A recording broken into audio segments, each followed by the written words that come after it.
प्रिय साथियों नमस्कार। आज हम मध्य प्रदेश के करंट अफेयर्स पर चर्चा करेंगे। भगवान के बाद प्रिय साथियों, अगर मेरे लिए कोई सुविधा का केंद्र है तो वो मेरा किसान इत्यादि प्रतियोगी परीक्षाओं के लिए काफी इम्पोर्टेंट होगा। आज लगभग हम कोशिश करेंगे कि हमारे 50+ क्वेश्चन कवर हो। इस तरीके से हम सीरीज चलाते रहेंगे। एमपी का जो है करंट अफेयर्स हम बहुत जल्द आपको कवर करवाएंगे। चलिए साथियों, हम बात करते हैं। सबसे पहले हम कुछ टॉपिक को लेते हैं। जैसे अभी हम मध्य प्रदेश की बात करते हैं, तो अभी आपको पता होगा कि हमारे यहाँ एक कमला नेहरू जो है प्राणी संग्रहालय है। ठीक है, ये कमला नेहरू प्राणी संग्रहालय कहाँ पर है?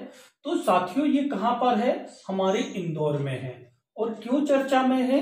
तो आपको पता होना चाहिए कि हमारा जो कमला नेहरू प्राणी संग्रहालय है वन्य जीव का, यहाँ पर जो है हमारे उड़ीसा से, ठीक है, कहाँ से? उड़ीसा से हम क्या लेकर आ रहे हैं? जो हमारे बाघ होते हैं, एक तो यहाँ पे हम लेके आ रहे हैं सफेद बाघ और इसके अलावा जो काले धारी वाले काले धारी धार बाघ, इनको लेकर आ रहे हैं। ठीक है, तो प्रश्न क्या बनता है कि भाई मध्य प्रदेश के जो इंदौर कमला नेहरू जो संग्रहालय है, यहाँ पर कहाँ से जो है बाघों को पुनर्वासित किया जा रहा है? तो ध्यान रखिएगा, उड़ीसा से। ये आपका पहला प्रश्न है। दूसरा, यहीं पर हम साथियों आपको ये बता दें, अभी हाल ही में सर्वे हुआ था और हमारे यहाँ जो है मध्य प्रदेश को क्या कहा जाता है? देखिए, मैं कुछ चीजें महत्वपूर्ण बता रहा हूं। दूसरी चीज, आप जो है पालनपुर कूनो का नाम याद रखोगे। पालनपुर कूनो क्यों महत्वपूर्ण है साथियों? इसको नेशनल पार्क का दर्जा मिल गया है। क्यों महत्वपूर्ण है? अभी हाल ही में हमारे यहाँ जो है चीता लाए गए हैं। इस तरीके से मध्य प्रदेश को चीता स्टेट भी कहा जाता है। और यह कहां से लाए गए हैं? नामीबिया, साउथ अफ्रीका से। ठीक है, तो नामीबिया से ये लाए गए हैं, साउथ अफ्रीका से भी लाने वाले हैं। अभी 8 चीते हमारे यहाँ आए हैं। आपको पता होगा कि हमारे भारत में 1950 से ही चीते क्या हो गए हैं? विलुप्त हो गए हैं। तो मध्य प्रदेश ने ये पहला प्रयास किया है। आप देखो कि पालनपुर कूनो जो है एक बहुत अच्छा जो है वाइल्ड लाइफ के लिए अच्छा स्थल माना जाता है, ध्यान रखिएगा। दूसरी चीज, यहाँ पर एक और प्रश्न बनता है एशियन लायन का। तो देखिए, हमारे यहाँ एशियन लायन जो है ये कहाँ पाए जाते हैं? तो ये भी पालनपुर कूनो में पाए जाते हैं। और ये कहाँ से विस्थापित किए गए या पुनर्वासित किए गए हैं? तो ये हमारा गिर नेशनल पार्क है। ठीक है, कहाँ पर? गिर नेशनल पार्क कहाँ पे है? ये गुजरात राज्य में है। ठीक है, कहाँ पर है? गुजरात राज्य में है। तो वहां से ऐसे आपने देखे होंगे एमपीपीएससी, पटवारी और कई एग्जामों में जो है ये प्रश्न बार बार पूछा गया है कि मध्य प्रदेश में एशियन लायन को कहाँ संरक्षित किया जा रहा है, पुनर्वासित किया जा रहा है? तो पालनपुर कूनो अभ्यारण्य, पहली चीज। दूसरी चीज आपको ध्यान रखना है कि चीता भी वहीं पे। चीता के लिए 2 जगह हमारी निर्धारित थी, एक पालनपुर कूनो और दूसरा हमारा नौरादेही सागर। ये नौरादेही अभ्यारण्य कहाँ पर है? तो साथियों नौरादेही अभ्यारण्य जो है ये कहाँ पर है? नौरादेही अभ्यारण्य, ये अभ्यारण्य है हमारा सागर में। ठीक है, कहाँ पर है? सागर में। और यहाँ पर भी अभी बात चल रही है कि चीता को यहाँ पे भी विस्थापित किया जाएगा, लेकिन अभी मेन आपको ध्यान रखना है पालनपुर कूनो का। ठीक है, तीसरा प्रश्न आपको ध्यान में रखना है साथियों कि हमारे यहाँ मध्य प्रदेश को टाइगर स्टेट कहा जाता है। ये सभी को पता है। और आपको ये भी पता होगा कि इससे पहले मध्य प्रदेश से टाइगर स्टेट का दर्जा छिन गया था। और ये टाइगर स्टेट आपको पता है किसको? कर्नाटक के पास था। लेकिन अभी फिर मध्य प्रदेश को जो है टाइगर स्टेट कहा गया है। मध्य प्रदेश में कुल कितने? 526 टाइगर के साथ मध्य प्रदेश प्रथम स्थान पर है। ठीक है, और सेकंड स्थान पर हम बात करें तो किसके पास है? कर्नाटक के पास। ठीक है, ध्यान रखिएगा। और सर्वाधिक, देखिए मध्य प्रदेश में भी सर्वाधिक बाघों की हम बात करें, ठीक है, तो हम यहाँ पे आ जाते हैं। ठीक है, चौथा, मैक्सिमम बाघ कहां पर मिलेंगे साथियों? तो मध्य प्रदेश में मैक्सिमम जो बाघ है ये कान्हा नेशनल पार्क पर मिलेंगे। ठीक है, कहां पर? Kanha national park. ध्यान रखिएगा मध्य प्रदेश का ये पहला, देखिए फर्स्ट नेशनल पार्क भी है, अभयारण्य भी है और मध्य प्रदेश का पहला टाइगर रिजर्व भी है। और ये मध्य प्रदेश का टाइगर रिजर्व कब बना था साथियों? तो ये बना था 1974 में। बहुत इंपॉर्टेंट प्रश्न बता रहा हूं ये। टाइगर रिजर्व कब बना था? 1974 में। ये मध्य प्रदेश का पहला टाइगर रिजर्व है। ठीक है। दूसरी चीज याद रखना कि हमारा जो कान्हा नेशनल पार्क है ये क्यों प्रसिद्ध है। तो आपको ध्यान रखना है कि जो हमारा कान्हा नेशनल पार्क है ये स्पेशली किसके लिए? बारहसिंगा के लिए फेमस है। ठीक है, बारहसिंगा। और एक अगला और प्रश्न बनता है साथियों कि बारहसिंगा से क्या प्रश्न बनता है कि ये मध्य प्रदेश का ही नहीं इंडिया का पहला नेशनल पार्क है जिसने अपने स्वयं का लोगो जारी किया है। तो ध्यान रखिएगा प्रश्न क्या बनेगा कि स्वयं का लोगो जारी करने वाला मध्य प्रदेश का कौन सा नेशनल पार्क है? तो आपको बताना है कान्हा नेशनल पार्क है। और ये लोगो का नाम है द भूर सिंह के नाम सर है। ये भूर सिंह के नाम से है, जो अवनी चतुर्वेदी है उसने ये लोगो तैयार किया है। ठीक है। आगे आप देखिए जरा, मैं एक चीज और बता दूं कि हमारे विश्व के ऐसे टॉप 25 पर्यटन स्थल को शामिल किया गया है। वाइल्ड लाइफ जो हमारे नेशनल पार्क है उनको शामिल किया गया है। उनमें मध्य प्रदेश का एक नेशनल पार्क है जिसका नाम है, अगला क्वेश्चन देखिए, बांधवगढ़। तो यहां से प्रश्न बनेगा तो आपको ध्यान रखना है कि बांधवगढ़ जो है ये 32 पहाड़ियों से घिरा हुआ है। ध्यान रखिएगा कितने, 32 पहाड़ी से ये घिरा हुआ है। एक चीज, और एक अभी लेबर इंस्पेक्टर में एक प्रश्न आ गया था, चरण गंगा नदी कहां से निकलती है? तो ये चरण गंगा नदी यहीं से निकलती है। ठीक है, चरण गंगा नदी आपको यहीं से देखने को मिलेगी। यहाँ पे आप देखोगे कि भगवान विष्णु जो है सैया शेषनाग सैया में सोए हुए हैं, माता लक्ष्मी जो है उनके पास में जो है बैठी हुई हैं और उनके चरणों से नदी निकली हुई है। तो ये प्रश्न पूछा गया है चरण गंगा नदी, तो ये कहां पर है? बांधवगढ़ उमरिया में। ठीक है। और अभी ये क्यों चर्चा में है?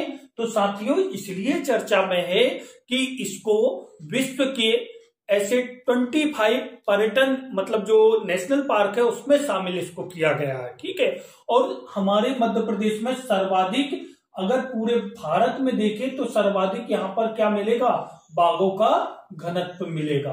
ठीक है, बहुत ज्यादा यहाँ पर बाघों का क्या है? घनत्व है। ठीक है। तो नेशनल पार्क से ये प्रश्न। एक और ध्यान रखिएगा, छठवा, कि मध्य प्रदेश को लेपर्ड या चीता स्टेट भी कहा जाता है। ठीक है, सॉरी चीता स्टेट नहीं, चीता स्टेट वाला हमने प्रश्न पढ़ लिया है, अर्थात तेंदुआ स्टेट कहा जाता है। ठीक है, तेंदुआ स्टेट किसको कहा जाता है? मध्य प्रदेश में। मध्य प्रदेश में कुल तेंदुए की संख्या आप देखोगे कितनी है? 3431 है। और मैक्सिमम सर्वाधिक तेंदुआ आपको कौन से नेशनल पार्क में मिलेंगे साथियों? तो जो हमारा कान्हा नेशनल पार्क है यहाँ पर सर्वाधिक तेंदुओं की संख्या देखने को मिलेगी।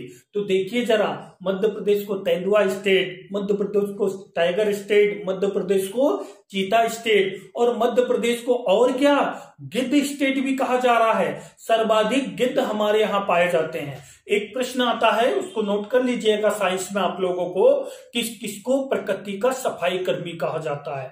तो साथियों जो हमारे गिद्ध होते हैं इसको प्रकृति का सफाई कर्मी कहा जाता है। क्यों साथियों? क्योंकि जब हमारे जानवर मरते थे तो उनको आपने देखा होगा गिद्ध का जो है उनको खा जाते थे, तो हमको कोई बीमारियां नहीं फैलती थी। लेकिन अब क्या होने लगा है, हम जानवरों को एक दर्द निवारक दवा देते हैं जिसका नाम है डिक्लोफेनेक। वो दवा के सेवन से क्या हो रहा है, जब जानवर मर जाते हैं और उन मरे हुए जानवरों को गिद्ध खाते हैं तो क्या होता है साथियों, वो गिद्ध की जो है लंग्स, किडनी वगैरह डैमेज हो जाती है इससे। तो आप देख रहे होंगे कि हमारे यहाँ गिद्ध जो है ये धीरे धीरे विलुप्त हो रहे हैं। ठीक है, तो गिद्ध के संरक्षण के लिए एक सेफ प्रोजेक्ट भी चलाया गया है। ठीक है, तो मध्य प्रदेश में सर्वाधिक गिद्ध भी आपको देखने के लिए मिलेंगे। भोपाल में गिद्ध प्रजनन केंद्र भी बनाया गया है। ठीक है, इसके अलावा आप यहाँ पर ध्यान रखिएगा तेंदुआ और मध्य प्रदेश में तेंदुआ। 7वां प्रश्न आपको ध्यान में रखना है कि हमारे यहाँ घड़ियाल स्टेट भी कहा जाता है मध्य प्रदेश को। ठीक है, घड़ियाल, क्या घड़ियाल स्टेट भी कहा जाता है मध्य प्रदेश को, ठीक है। किसको? एमपी को। क्यों भाई? क्योंकि हमारा जो चंबल, और एक चीज और ध्यान रखिएगा, हमारे चंबल के मुरैना में घड़ियाल जो है अभ्यारण्य भी बनाया गया है, ठीक है। घड़ियाल अभ्यारण्य ये कहां पर है साथियों? तो ये हमारे मुरैना में आपको मिलेगा। किस नदी पर? तो नाम ही है चंबल नदी पर, चंबल के नाम पर, ठीक है। तो चंबल अभ्यारण्य जो है ये घड़ियाल के लिए फेमस है, और मध्य प्रदेश को क्या कहा जाता है? घड़ियाल स्टेट का दर्जा भी दिया गया है। तो ये हमारे कुछ किससे रिलेटेड थे साथियों? हमारे वाइल्ड लाइफ से रिलेटेड प्रश्न थे।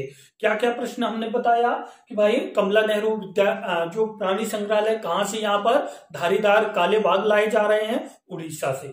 दूसरा प्रश्न, ठीक है, कि पालनपुर कूनो क्यों चर्चा में है? भाई हाल ही में यहाँ पर चीते लाए गए हैं। इसके अलावा और एशियन लायन कहां पर स्थित है? पालनपुर कूनो में। कहां से विस्थापित किए गए हैं? चीते। कहां से? गिर गुजरात से। चीता कहां से लाए गए हैं? नामीबिया से, ठीक है। नौरादेही अभ्यारण्य क्यों चर्चा में है? ये मध्य प्रदेश का सबसे बड़ा अभ्यारण्य है, ठीक है। और यहाँ पर भी पालनपुर कूनो के साथ यहाँ पर भी चीते विस्थापन की अर्थात पुनर्वास की हमने प्लान बनाया है, ठीक है। किसको टाइगर स्टेट का दर्जा मिला? भाई मध्य प्रदेश को। मध्य प्रदेश में कुल कितने टाइगर है? 526 टाइगर है, ठीक है। दूसरे नंबर पर कर्नाटक है। इससे पहले किसके पास था टाइगर स्टेट का दर्जा? तो कर्नाटक के पास था, ठीक है। फिर सर्वाधिक बाघ कहां पे पाए जाते हैं मध्य प्रदेश में? तो कान्हा नेशनल पार्क में। कहां पे?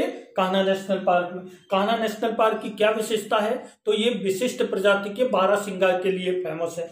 विश्व भारत का पहला ऐसा नेशनल पार्क जिसने अपना स्वयं का लोगो जारी किया है, तो कौन? Kanha national park.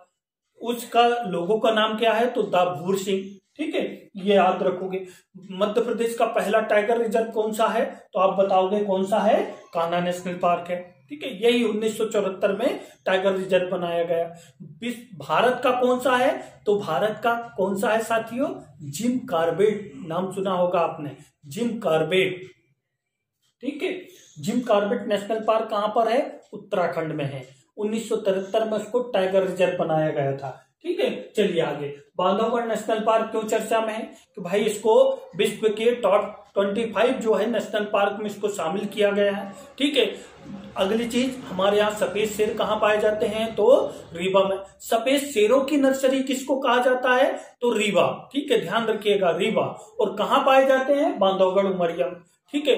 फिर इसके अलावा अगला प्रश्न आपको ध्यान में रखना है कि भाई चरण गंगा नदी का उद्गम कहां से होता है? तो यहीं से होता है, ठीक है। 32 पहाड़ियों से घिरा हुआ क्षेत्र है। सर्वाधिक बाघों का घनत्व है यहाँ पे, ठीक है। 8 किलोमीटर प्रति वर्ग किलोमीटर में एक टाइगर देखने को मिल जाएगा। मध्य प्रदेश को लेपर्ड स्टेट भी कहा जाता है। क्यों कहा जाता है भाई?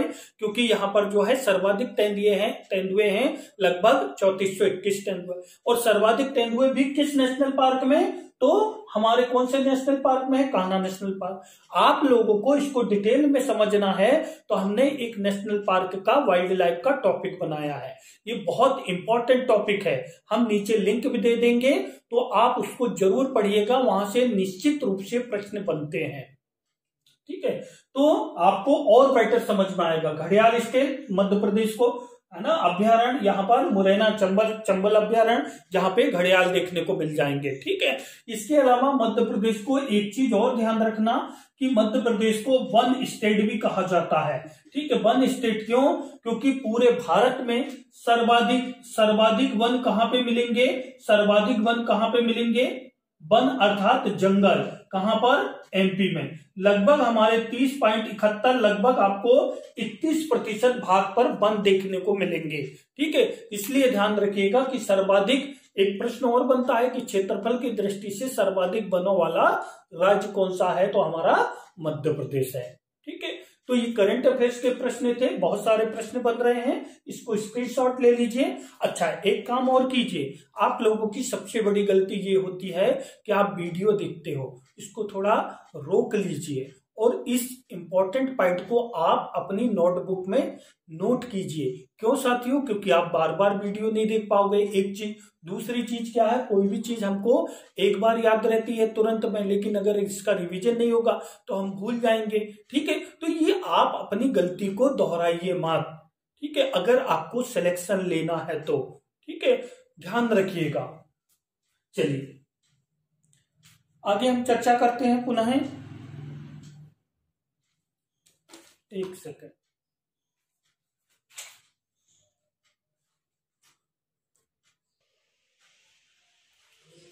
चलिए दूसरा टॉपिक देखिए आप। दूसरा टॉपिक हम मध्य प्रदेश में एमपी में कृषि से संबंधित टॉपिक देख रहे हैं ना। ये सब हम करंट अफेयर्स के टॉपिक देख रहे हैं, एकदम से पूरा फसलों को नहीं पढ़ाएंगे क्योंकि वो तो हमारा मध्य प्रदेश में ऑलरेडी चल ही रहा है। अभी जो सर्वे रिपोर्ट आई है उसके आधार पर हम चर्चा करते हैं, ठीक है।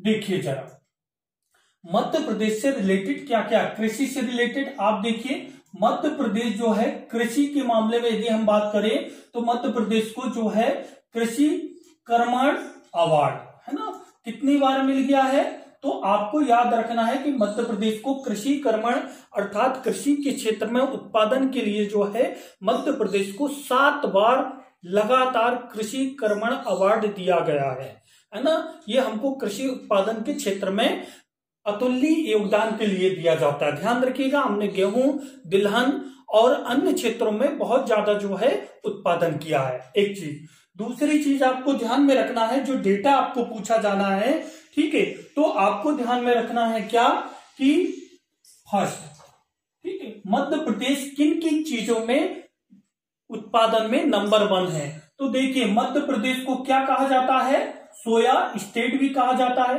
अर्थात सर्वाधिक सोयाबीन का उत्पादन कहां पे होता है, मध्य प्रदेश में, ठीक है। कहां पर, मध्य प्रदेश में, ठीक है।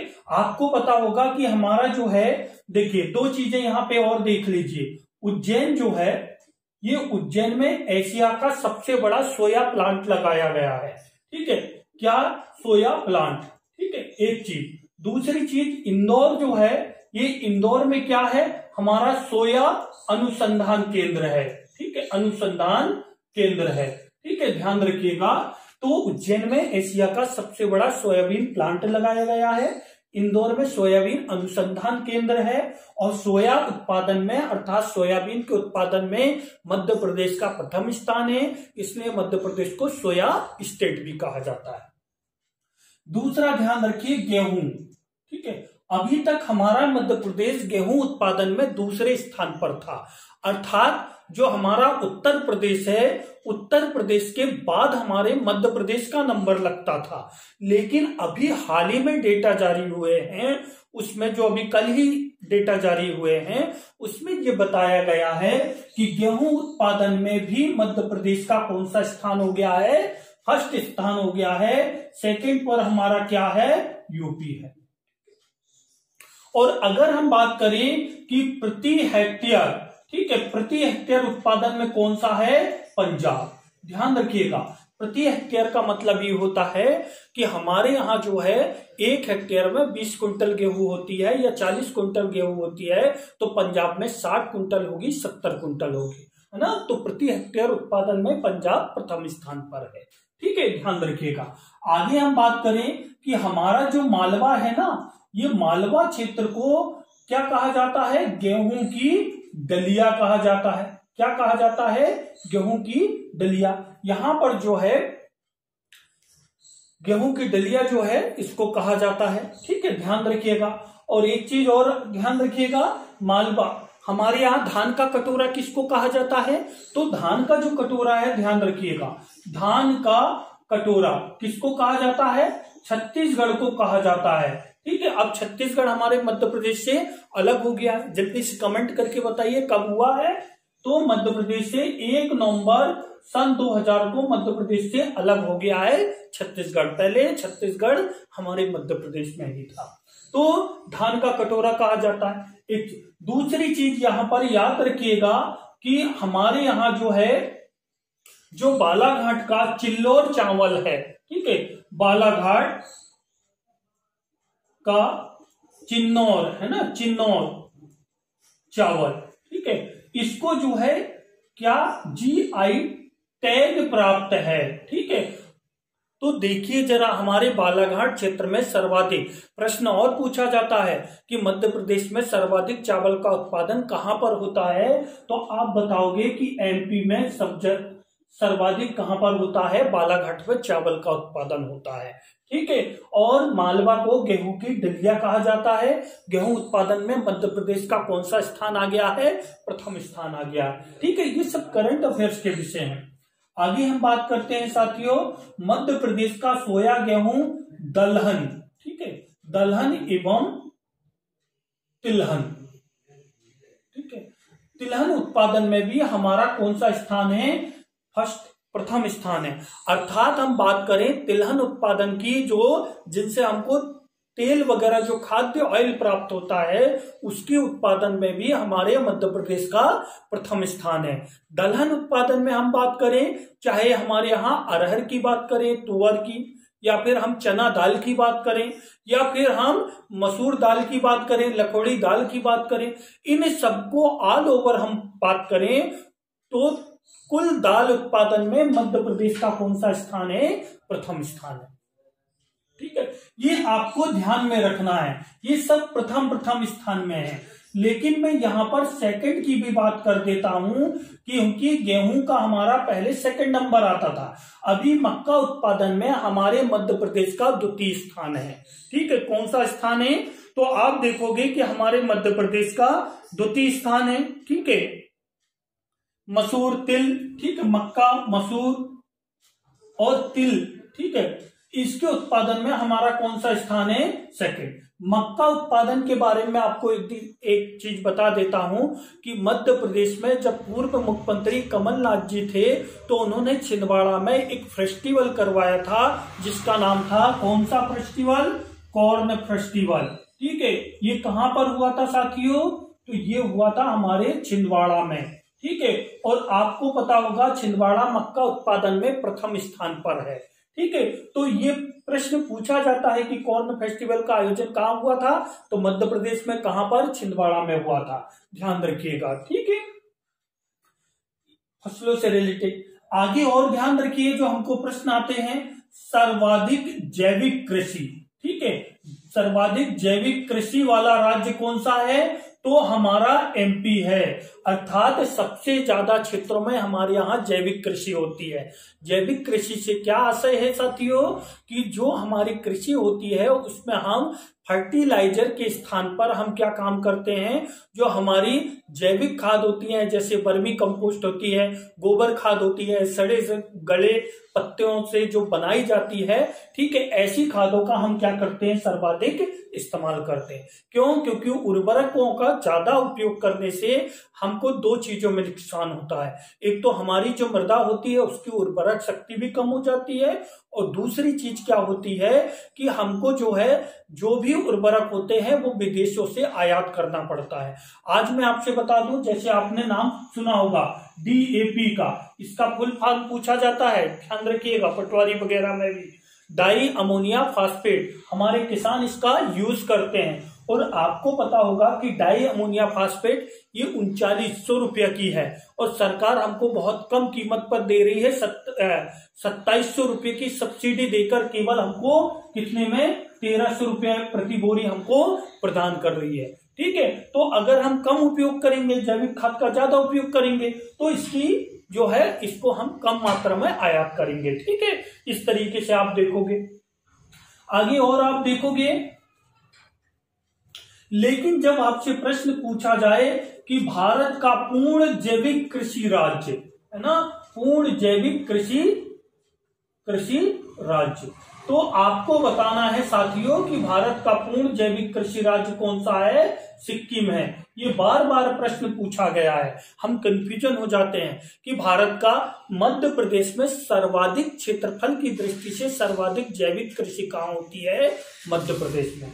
लेकिन पूर्ण जैविक राज्य कौन सा है? सिक्किम, क्योंकि भाई छोटा सा राज्य है, वहां के लोग, सभी लोग ज्यादातर क्या काम करते हैं? ये देखिए, ये हमारा बहुत बड़ा मध्य प्रदेश है, ठीक है, और ये छोटा सा सिक्किम है। तो सिक्किम में सारे लोग और मध्य प्रदेश के इतने लोग, तो भी आप देखिए क्षेत्रफल की दृष्टि से मध्य प्रदेश में ही सर्वाधिक कृषि हो रही ना, इसलिए, ठीक है। और आगे देखिए, और क्या इंपॉर्टेंट जो है अभी कल के डेटा में मध्य प्रदेश में, एक चीज और ध्यान रखिएगा साथियों कि हमारे यहाँ जो कृषि की GDP है, ठीक है, कृषि GDP, ठीक है, हमारी कृषि जीडीपी कितनी है, बहुत इंपॉर्टेंट टॉपिक है ये, है 18.89, ठीक है, लगभग 19%। जीडीपी क्या होता है साथियों, जल्दी से बताइए। हमारा जो वित्तीय वर्ष है वो 1 अप्रैल से कब चलता है, 1 अप्रैल से लेके 31 मार्च तक चलता है। तो ध्यान रखिएगा, जो बजट नाम सुना होगा आपने, जो आर्टिकल 112 में उल्लेख है जिसे वार्षिक वित्तीय विवरण भी कहते हैं, तो यहां पर ध्यान रखिएगा बजट से हमारा वित्तीय वर्ष इतना चलता, तो एक वित्तीय वर्ष में उत्पादित कुल वस्तुओं व सेवाओं के मौद्रिक मूल्य को हम क्या कहते हैं, जीडीपी कहते हैं। तो ऐसे ही एक वित्तीय वर्ष में हमने कृषि के क्षेत्र में कितना विकास दर हासिल किए एक वित्तीय वर्ष में, तो आप बताओगे कि लगभग 19% के आसपास, ठीक है, ये हमारी कृषि जीडीपी है, ठीक है। प्रश्न यहां बनता है क्योंकि मध्य प्रदेश को 7 बार कृषि कर्मण अवार्ड से नवाजा गया है, ठीक है। तो ध्यान रखिएगा। और एमपी की कुल जीडीपी हम बात करें तो एमपी की कुल जीडीपी आप देखोगे तो 19.7%, ठीक है, 19.7%, इतनी हमारी जो है एमपी की जीडीपी। ये कौन सी जीडीपी है, 1 अप्रैल से 31 मार्च, है ना, एक वित्तीय वर्ष में उत्पादित कुल वस्तुओं व सेवाओं का मौद्रिक मूल्य, ये जीडीपी है। और कृषि जीडीपी की बात करें तो केवल हम कृषि को शामिल करते हैं और कृषि से संबंधित उत्पाद को शामिल करते हैं, ठीक है। तो ये हमारा दूसरा प्रश्न था, इतिहास में सबसे ज्यादा जीडीपी हमारी ये है, ठीक है, ये इंपॉर्टेंट है हमारे लिए बहुत ज्यादा, ठीक है, ध्यान रखिएगा, डेटा पूछे जाते हैं। अच्छा, आप लोग अभी एडीपीओ के क्वेश्चन पेपर हमने आपको सेंड किए हैं ग्रुप में, आप देखोगे कि हमने जो हमारे वीडियो लेक्चर आप देखोगे 4-5 वीडियो लेक्चर हमने एमपी के पढ़ाए, उससे कम 15 से 20 क्वेश्चन जो है आए हुए हैं 4-5 लेक्चरों में, ठीक है। तो आप ध्यान रखिएगा, जैसे एमपी से कौन से लेक्चर सर्वाधिक आते हैं, भाई हमको करंट अफेयर्स पे विशेष फोकस करना है, पहली चीज। दूसरी चीज, आपको हमारे जनगणना वाला टॉपिक, जनगणना एवं जनजातियां, यहां से प्रश्न निकलते हैं। कृषि फसल उत्पादन से, क्योंकि मध्य प्रदेश कृषि प्रधान अर्थव्यवस्था वाला राज्य है, ठीक है।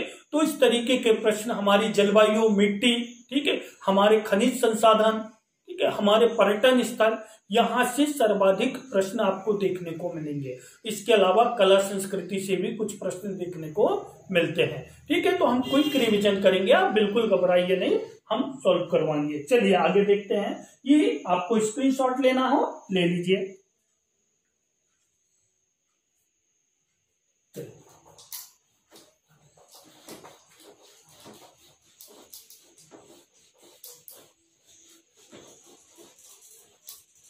अब दूसरा टॉपिक देखिए, 1 लाइन फैक्ट में आप देखिए जो हमारे सीधे प्रश्न निकलते हैं, ठीक है।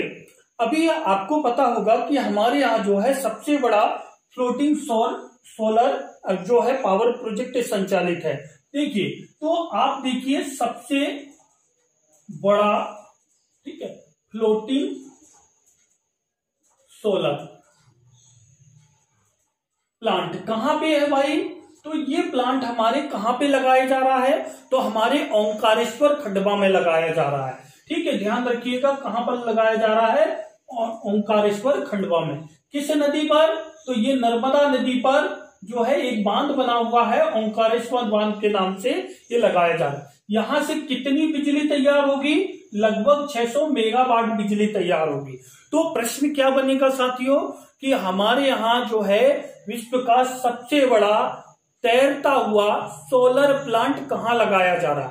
कैसे, फ्लोटिंग मतलब साथियों, नीचे जो है पूरा की पूरा आप देखोगे पानी भरा होगा और उसके ऊपर जो है हमारी पूरी सोलर प्लेटें लगी होगी और उससे हमारी बिजली तैयार होगी, अर्थात आप देखिए तो ये तैरता हुआ, पहला पॉइंट। दूसरा पॉइंट आप ध्यान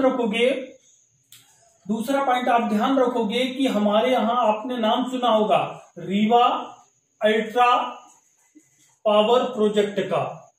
क्या भाई, क्या विशेषता है इसकी, तो आप देखोगे कि ये हमारे यहाँ एशिया का सबसे बड़ा सौर ऊर्जा का प्लांट है, ठीक है, एशिया का। ध्यान रखिएगा, एशिया का सबसे बड़ा जो है प्रश्न पूछा जाएगा, ये कहां पर है, रीवा में है, ठीक है। और यहां पर कितनी, 720 मेगावाट बिजली यहां पर तैयार होगी, ठीक है। और यहां पर एक चीज और ध्यान रखिएगा कि इसकी जो 24% बिजली है, ये बिजली किसको सप्लाई होगी, तो ये दिल्ली मेट्रो को होगी। किसको, दिल्ली मेट्रो को सप्लाई की जाएगी, ध्यान रखिएगा। ठीक है, ये काफी इंपॉर्टेंट प्रश्न है, ध्यान रखिएगा।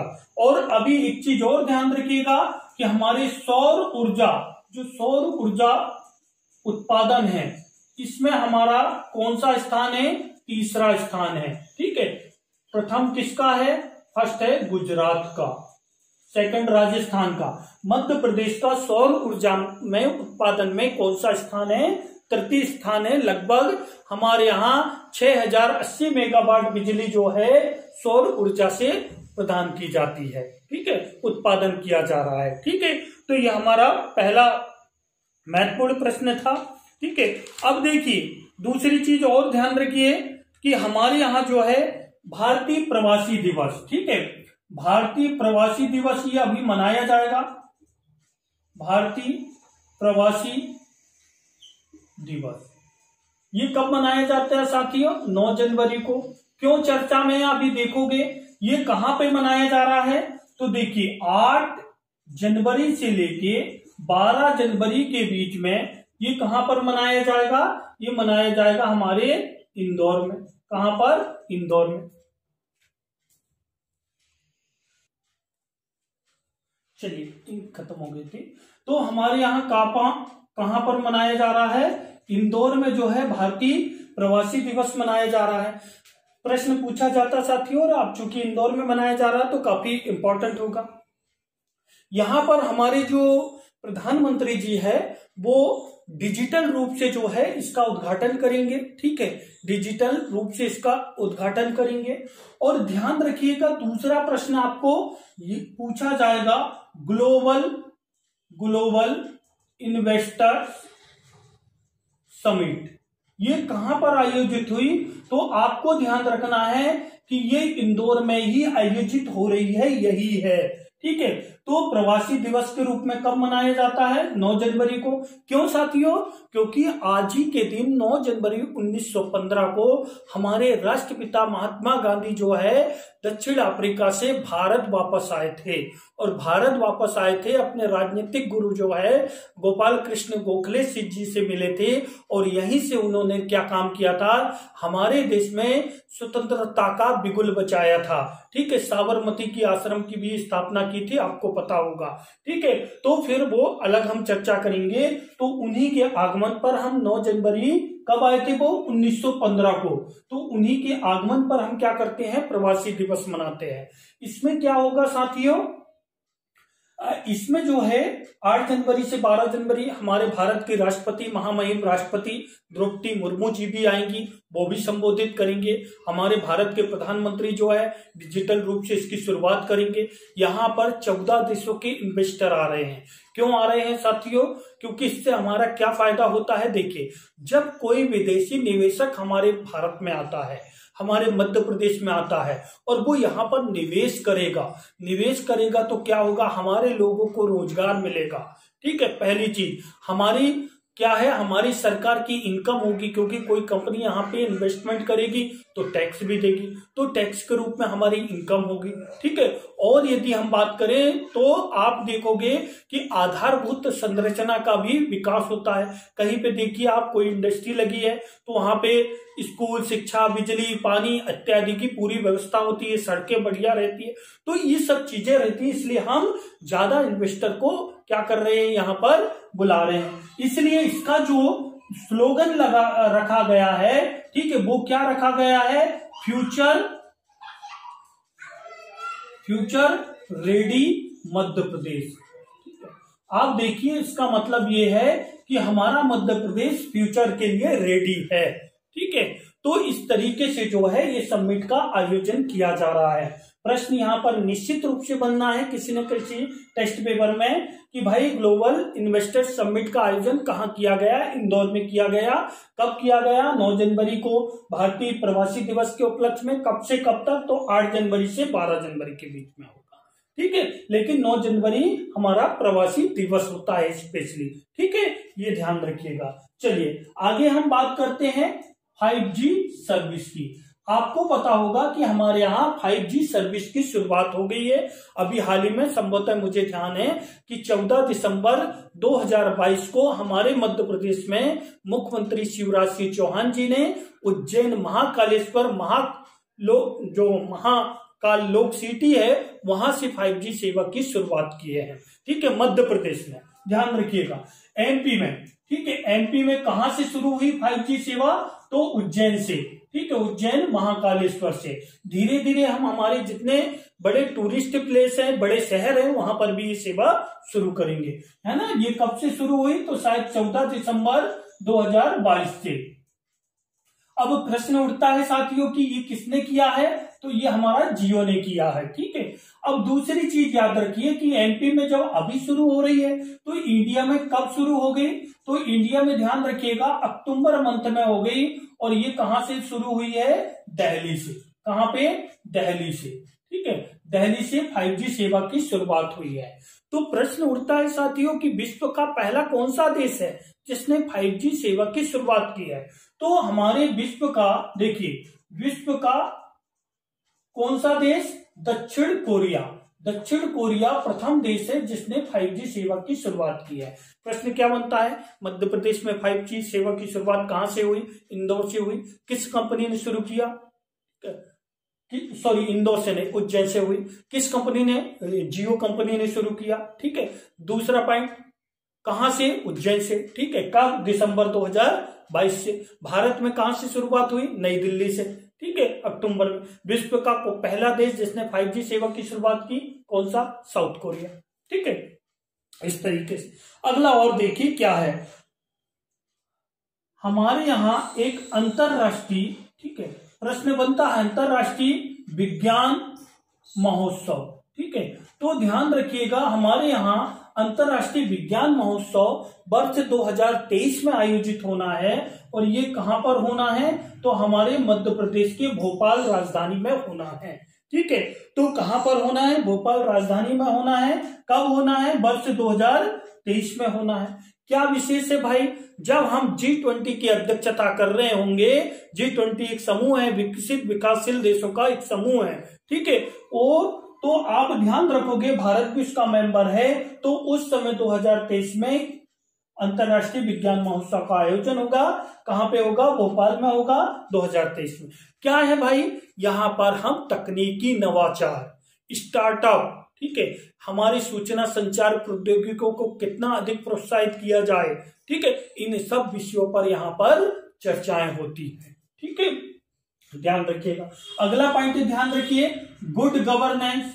गुड गवर्नेंस, ठीक है, तो साथियों एक प्रश्न बनता है कि गुड गवर्नेंस में प्रथम स्थान किसका है?